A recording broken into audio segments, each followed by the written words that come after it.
Attention. For the Press Corps, I'm Geoffrey Jennings. We interrupt this broadcast to bring you the latest news from the Siva Valley conflict. Here in the 126th World Conquest of the Foxhole War, it's day 1208. The rockets continue to fly as Ulster Falls becomes the latest target devastated by the superweapon, and as of current, 5 active targeting sequences are in progress, including one in just a few minutes at Vulpine Watch. A reminder that the Press Corps is focused on the Able Shard. Taking a look at the Press Corps Casualty Office, our first-party casualty data gathering service. Total combined casualties here in War 126, 6.58 million combined dead. Colonial casualties 3.3 million, Warden casualties 3.2 million, a dead heat.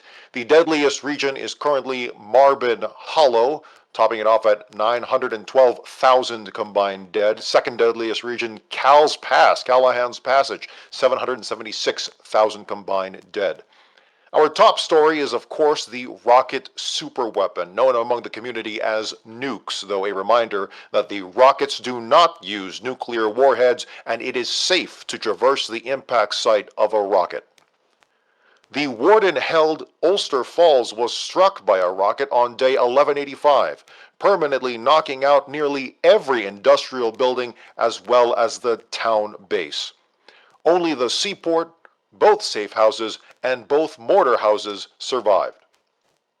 That brings the total number of rocket uses to 7, and soon to be 8, a number not seen for quite some time.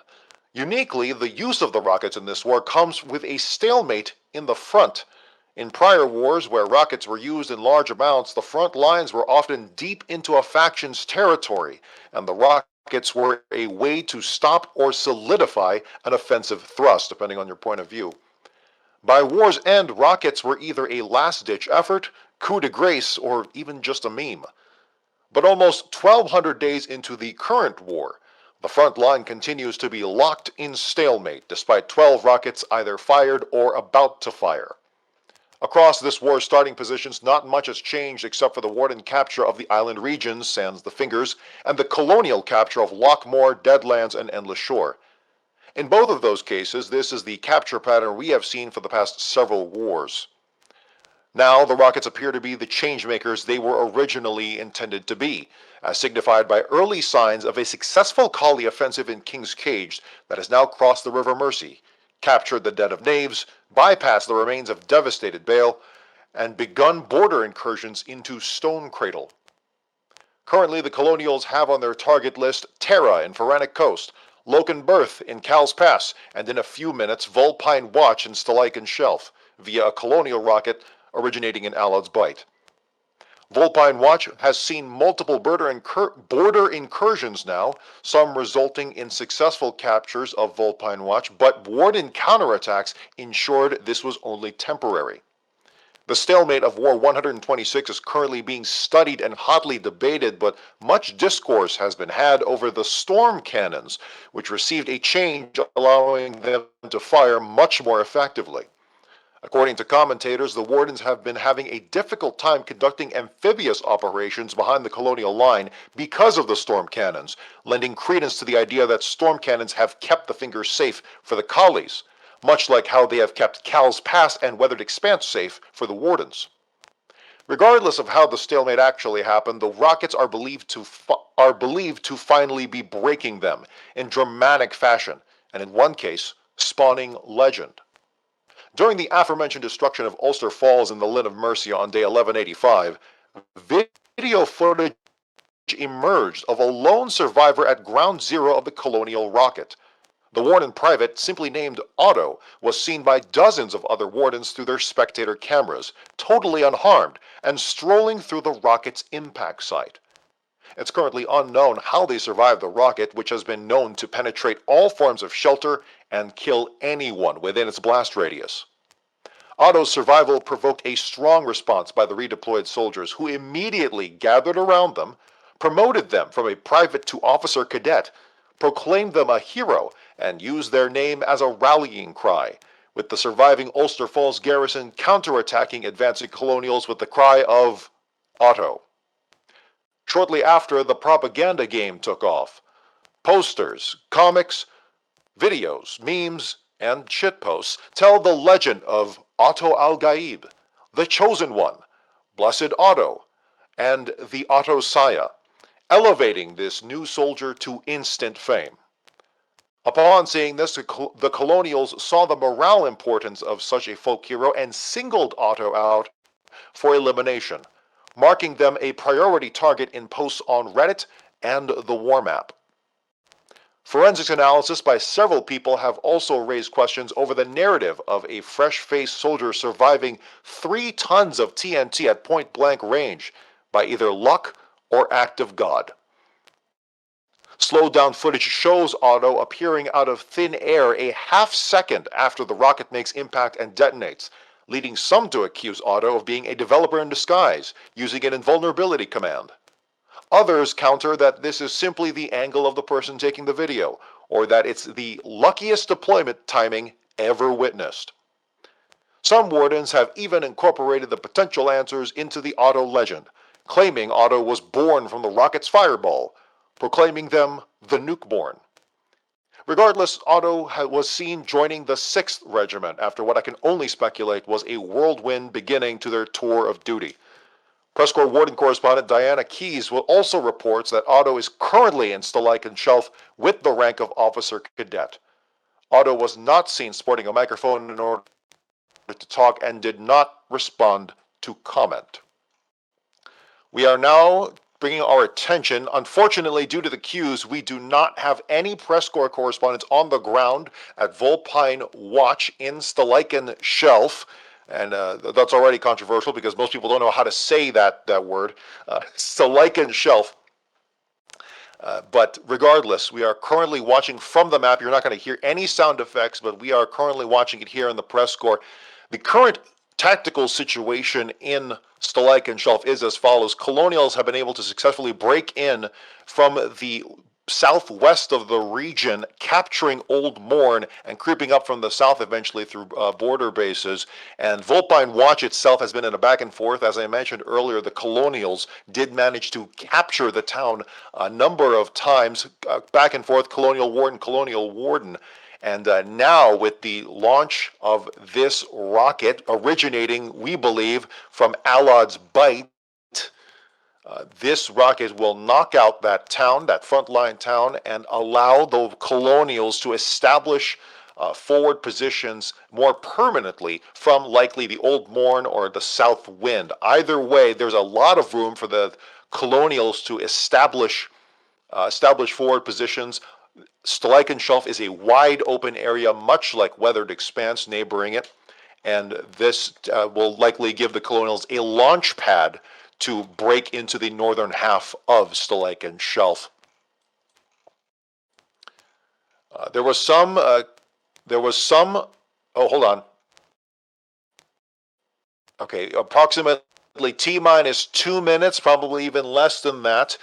Again, if you're just joining us, we are currently, from the map, we are currently watching the destruction of Vulpine Watch, unless there is, at the 11th hour, some kind of commando raid that takes it out, which we don't believe that there's any sign of that currently, that Vulpine Watch will be destroyed. The Warden-held Vulpine Watch will be struck by a rocket superweapon, popularly known as a nuke, by the Colonials through a rocket from Alod's Bite.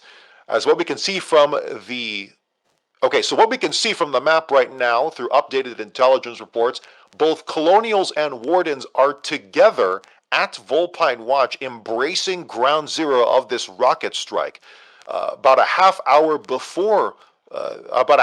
ago, from current, the Colonials had been fighting on the outskirts of Vulpine Watch, a fool's errand, but one that was probably done intentionally, likely as a meme, so that both sides can appear to enjoy the destruction of this rocket.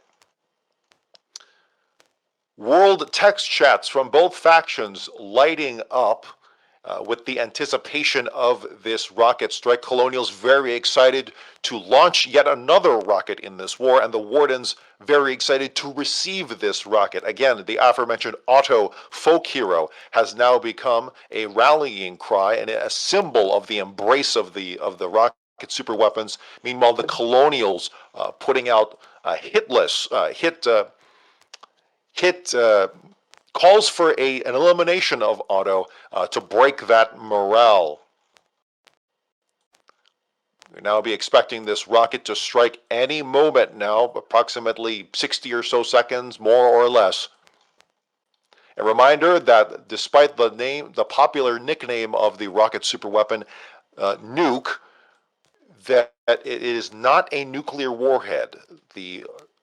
The impact site of the rocket is safe to traverse. It is completely safe, despite the discoloration in the sky and in the atmosphere, it is completely safe to traverse the rocket impact site of a rocket.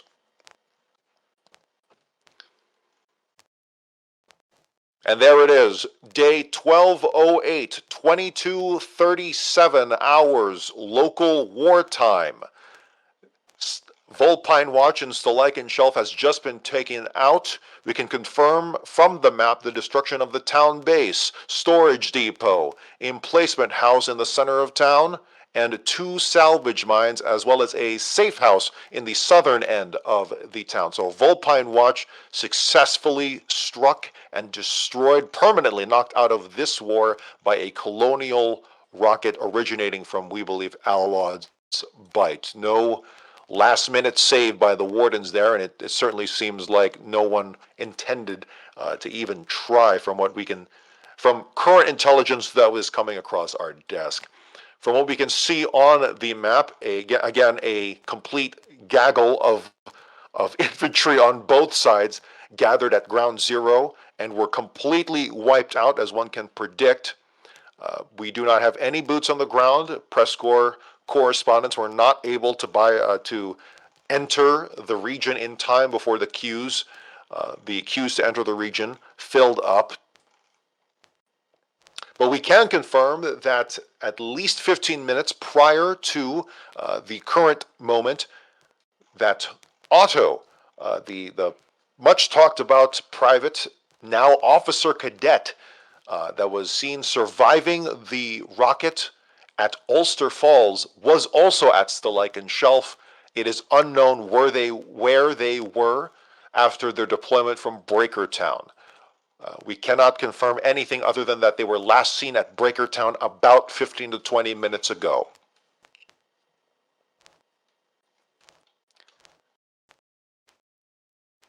And both sides now returning to, now that the rocket has done its job and cleared out everything within its blast radius, no confirmed survivors, and reports of that are likely not to come out for just a little bit. Both sides now attempting to return to ground zero. Prior to the rocket's launch, the Colonials had managed to encircle Vulpine Watch to the north in a fight toward either Fort Hoarfrost or Breakertown in the center of the region, meaning the Wardens were cut off there, and the Wardens there, the garrison at Vulpine, the Warden garrison at Vulpine, very likely not intending to survive the colonial attack or of course, the impending rocket. But Colonials currently at Stalemate Shelf are now positioned to move northward and establish a forward position in relative safety. We do not have any current knowledge of, again, the ground game. From what we have seen on the map, that Stalemate Shelf is not within range of any. I'm speaking slowly because we're just double checking this information, but the Wardens do not have storm cannons present in Stalemate Shelf. We're not sure if any guns from Weathered Expanse, any storm cannons from Weathered Expanse can reach there. We would have to take a harder look at that. We haven't managed to actually look at that quite yet. But regardless, Colonials are poised to move northward, provided that the Wardens don't have some kind of counterattack ready or some other ace up their sleeve that the PressCorps hasn't quite noticed. But the next rocket to fire is from the Colonials again in about 18 hours. I believe, again, looking at the map, the Colonials do have a rocket targeting Lokenberth, and we believe that rocket is originating from the Deadlands, the southern half of the Deadlands, just outside of the salt farms. All this information is in public knowledge thanks to the API, one of those sources from the API, very popular one, foxholestats.com. Well, with the strike of that rocket, we are going to now take a look at the map. And as I had mentioned earlier, a large stalemate, Colonials having an advantage on the ground and the Wardens having their usual advantage at sea. Looking at the western regions, Pharaonic Coast, the southern thirds of the region has been devastated by a colonial rocket hitting Jade Cove. As of right now, the towns of Victa and Matches Keening, as well as the relic base at Pleading Wharf, have all been knocked out. There is currently a colonial presence in the south, and the Wardens are currently holed up in the center thirds. A rocket is currently targeting Terra and its rocket, as well as storm cannons and an intelligence center, dead center in the middle of that middle thirds, again at Terra. Looking at King's Cage, the Colonials have locked down the region to the best of their ability. That's because 2 colonial rockets have managed to hit the Manacle and the Bale, and the Colonials have since moved up at Den of Knaves. This is probably the most significant change in the actual front line, discounting the rockets, but the actual change in where both sides are attacking. Den of Knaves is a major, relatively major advance, with now border incursions reported at Stone Cradle, southern Stone Cradle, which has been locked down by the Wardens for quite some time. In the Lid of Mercy, as we mentioned earlier, Ulster Falls knocked out where Otto survived, but not much else did. Colonials holding their position as they have for the longest time at Prairie Bazaar, but are moving in from the western half of the region. From their base at the Last Grove, and now with that new position from Den of Knaves, new flanking maneuvers open up to hit the Crimson Gardens and further north.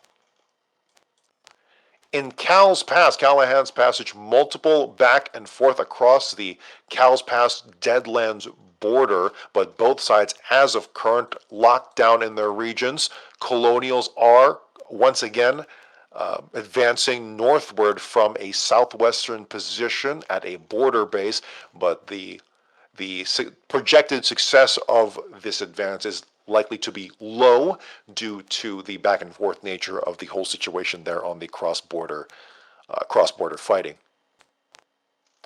In Marble Hollow, Maiden's Vale was struck by a Warden rocket, knocking out the central city, and since then the Wardens have successfully been able to move and take a majority of the region, save for the colonial holdout at Lockheed. That is a very, very common colonial holdout in the southeastern corner of the region.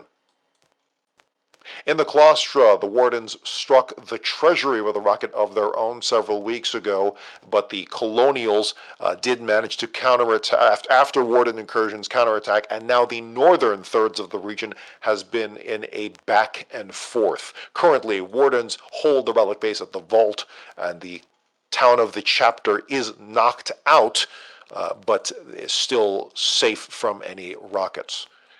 We just reported on Sleek and Shelf, so reporting on Tempest Island, the southwestern island town of Planafada has been knocked out, but no major colonial footholds in the region as of yet. And for the island regions of Oarbreaker, Fisherman's Row, Stumma Landing, Godcrofts, and Tempest Island, the Wardens pretty much have those on lock due to the naval forces of the Sievish Empire.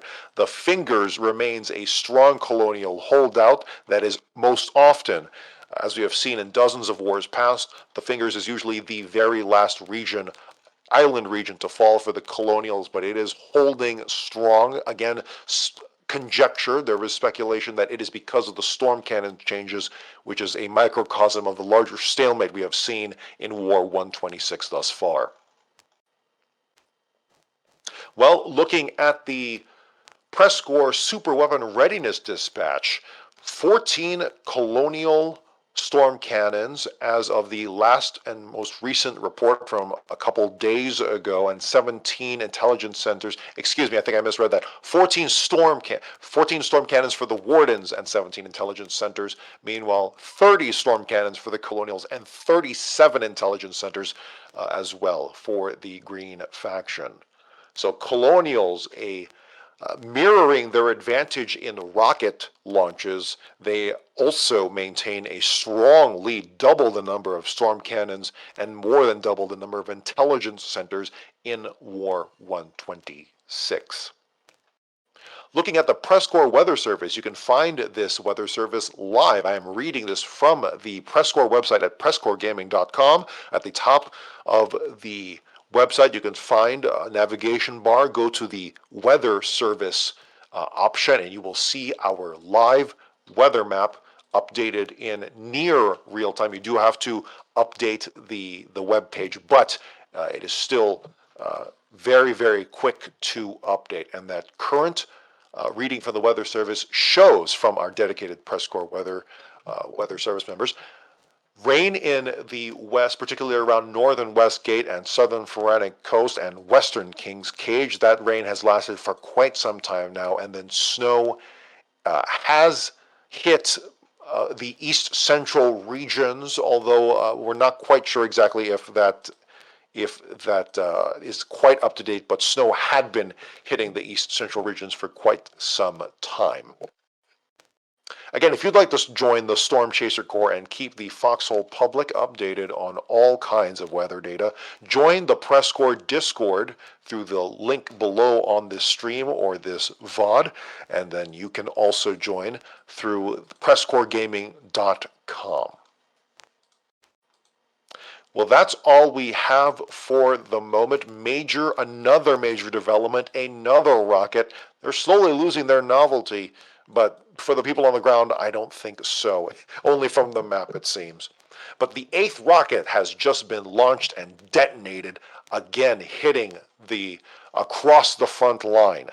And we will see if this will, again, the major narrative here that we are following so far is, will these rockets change the front line and allow a breakthrough, or will it simply lock things down and make any further advancements even more impossible? Even more impossible. Oh boy. Well, this will be certainly another one for the record books, folks. So stay tuned to the PressCorps and stay tuned to all of our lovely Foxhole content creators. Keep the Foxhole community alive and running. Talk about the game. Talk about it on YouTube. Talk about it on all your socials. We have a Blue Sky. I think we need to update it if we remember the password. I need to remember the password, but we have a dedicated PressCorps team that helps with that. But regardless, for the PressCorps, I'm Geoffrey Jennings. Good night and good fight. The PressCorps is an all-volunteer creative collective of reporters, broadcasters, artists, and more from the MMO video game Foxhole, developed by Siege Camp. Our mission is to engross our audience in and amplify the stories of this unique war ecosystem. The PressCorps was founded in 2018 by former Planetside 2 Radio Free Auraxis host, CaptainInArms. It is a separate community entity and is not officially representative of Siege Camp. For more information, visit our website at PressCorpsGaming.com. That's PressCorps Gaming.com.